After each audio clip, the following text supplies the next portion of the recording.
We find this round belly bipedal mammal in his natural environment of sawdust and perspiration. This particular species is often found with a tool of some sort in hand, and they seldom travel in packs. They are highly creative in nature and will often break something to make it better. Just kidding. So what we're doing here is we're taking this cabinet. A client of ours chose this cabinet and wanted a motorized monitor system to come out of it. So we're going through the process of dismantling everything off of the cabinet so we can get to cutting on it. You'll see at the end that we got a really awesome result out of this and employed some cool techniques to do it. I won't voice over the entire video. I hope you enjoy it. From time to time I'll chime in to explain whatever specific area I'm working on at that point. Thanks for watching.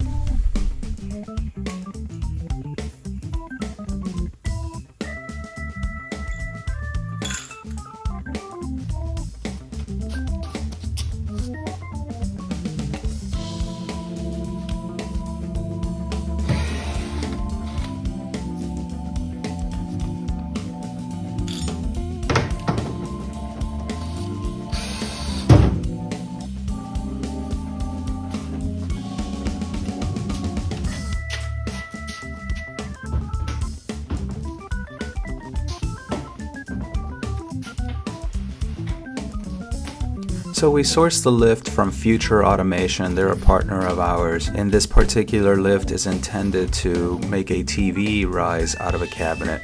As you can see, the unboxing process of it, getting everything out.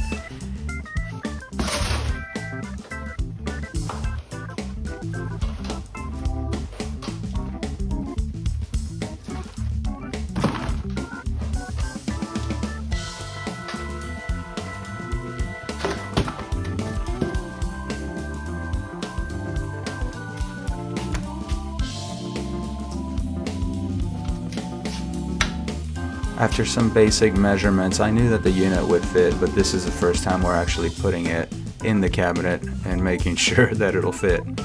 Monkey is pleased.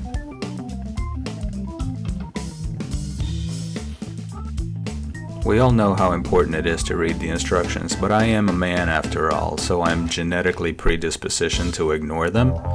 So what I cut out of the video was the 5 to 7 minutes of me trying to figure out how to make the thing work, because I refused to read the instructions. After all of it, that little red tag that you see hanging off of the processor, it's a safety key, and without that piece installed in the processor, nothing works. I may have read the instructions to figure that out.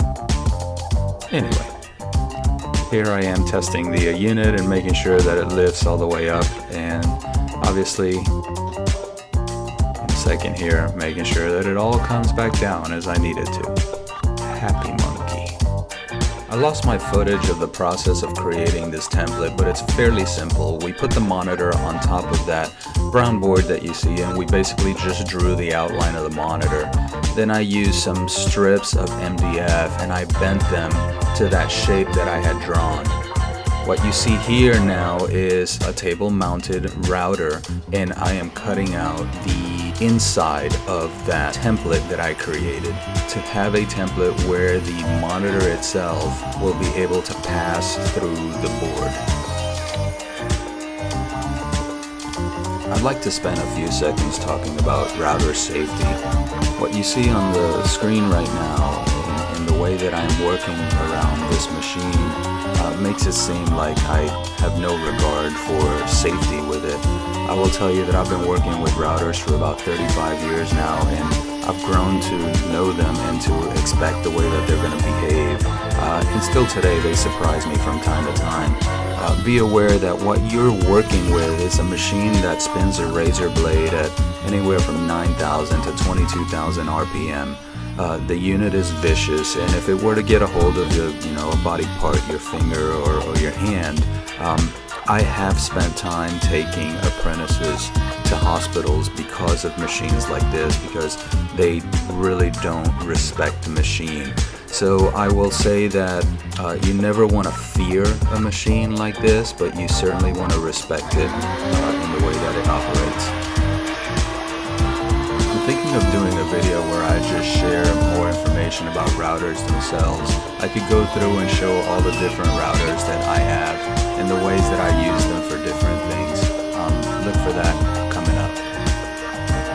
By the way, what you're seeing on the screen here is that I realized that I needed more of a cutout in my template in order to account for the lift itself going through the top of the cabinet.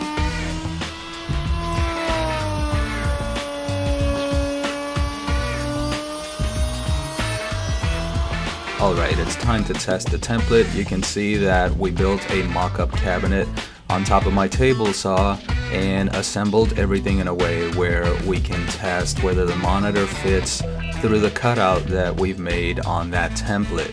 Obviously you can see that everything is moving smoothly through it, and the video doesn't show the fact that we spent 30-45 minutes trying to figure all of this out and making it all work.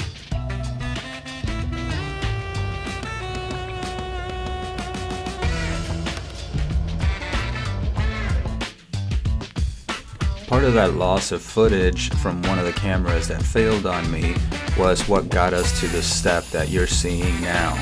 So I used a smaller handheld router with a very small 1/8 inch drill bit to trace the template onto the cabinet. So what you see in the blue tape below is the actual cabinet, and we've attached a template to the top of it, and we use that router to trace that inner line with a bushing in between, a bearing in between.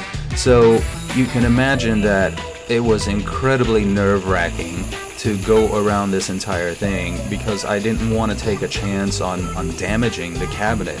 We were actually using, and it is part of the plans, to use the insert as the top that moves with the screen.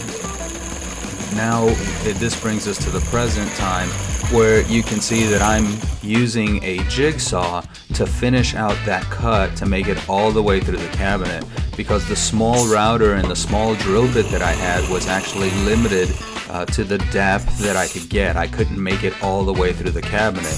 So here I am improvising and using a jigsaw so that I can cut all the way through the cabinet so that I can release this flap to be able to move on its own.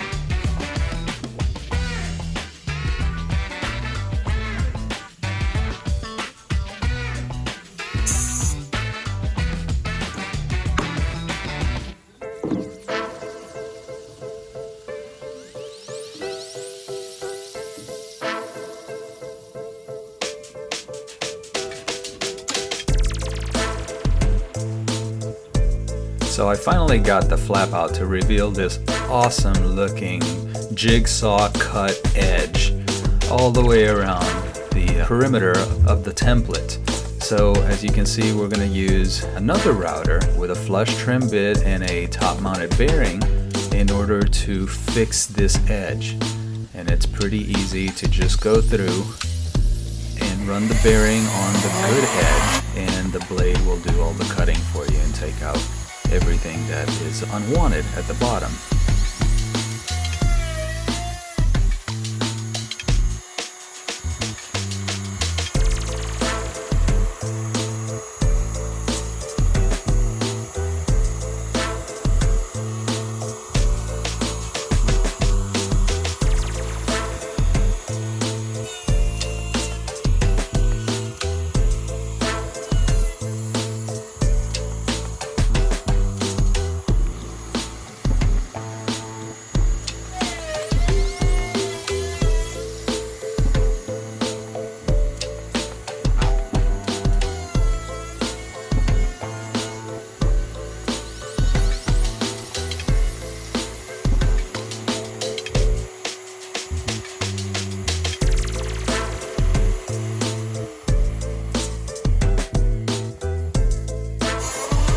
Here I am using that same flush trim bit on that same router to cut that center divider out so that I have a place to mount the motor structure without interfering with the cabinet.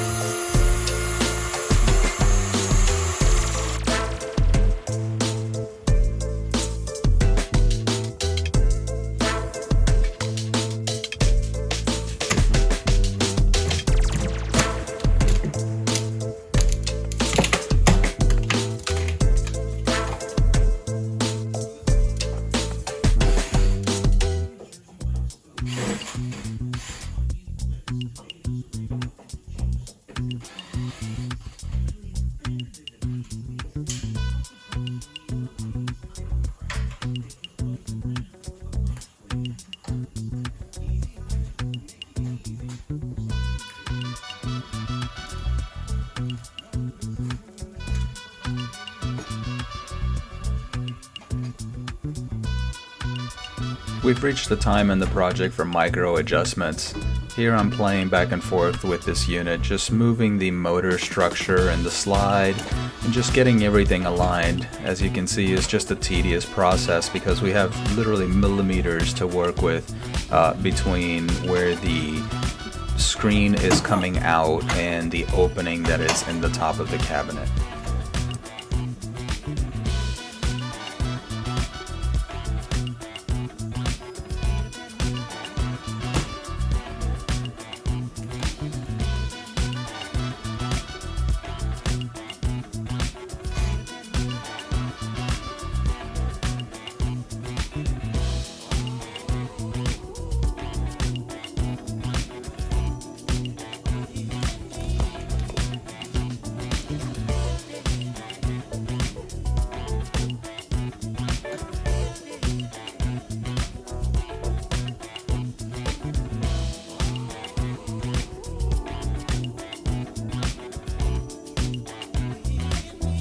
I'll start talking here one last time about this video footage that I lost. I had a camera that completely failed on me, so a lot of video was lost between the adjustment of the slide and motorized mechanism and getting everything aligned. So here you're seeing what's almost a finished product, in that I've gone in and painted all the edges and made everything pretty. I obviously put the doors back on.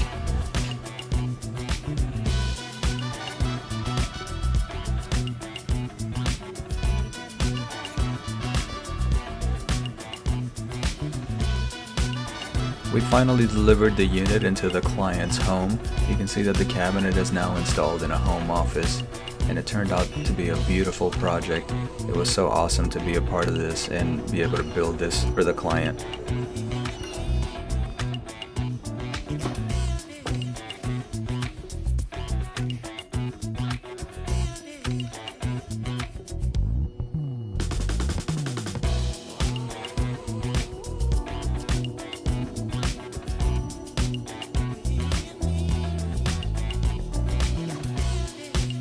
Thank you for watching my debut video into my channel. I have learned a lot, and I hope to apply what I've learned towards future videos, and I hope everybody has enjoyed what they've seen. What you looking at?